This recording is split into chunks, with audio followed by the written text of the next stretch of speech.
దేవుడు నీకు ఒక ఉద్యోగం ఇచ్చాడు.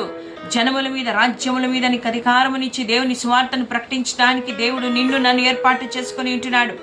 కాబట్టే 2 పేతురుకు రాసిన పత్రిక 1వ అధ్యాయం 10వ వచనం చెప్పిన ప్రకారము నీ పిలుపును నువ్వు నిశ్చయించుకొని ఆ పిలుపులో నువ్వు నడువు. నీకు ఇష్టానుసారమైన మార్గంలో నువ్వు నడుస్తున్నావేమో కాదు, నిన్ను ఏర్పాటు చేసుకుని నిన్ను పిలిచాడు. ఒకవేళ నిన్ను ప్రార్థన యోధుడుగా యోధురాలుగా పిలిచాడేమో, సువార్త ప్రకటించడానికి దేవుడు నిన్ను నియమించాడేమో, కన్నీరు కార్చి ప్రార్థన చేసే ప్రార్థన యోధురాలుగా, విజ్ఞాపనకర్తగా, ఒకవేళ పాటలు పాడే విషయంలో, దేవుని ఆరాధించే విషయంలో కావచ్చు, దేనిలో దేవుడు నిన్ను ఏర్పాటు చేసుకున్నాడో నాకైతే తెలియదు, కానీ దేని కొరకైతే నేను నియమించాడో, కానీ ఆ పనిని చేయడానికి దేవా నాకు సహాయము చేయని నువ్వు దేవుని అడిగినట్టయితే ఖచ్చితంగా దేవుడు కార్యమును చేసే దేవుడు అంటున్నాడు. నా జీవితంలో మన యొక్క పిలుపును మనము నిశ్చయించుకొని ఆ పిలుపులో మనము నడిచినట్టయితే దేవుని యొక్క కృపను మనం పొందుకునే వారి మొత్తం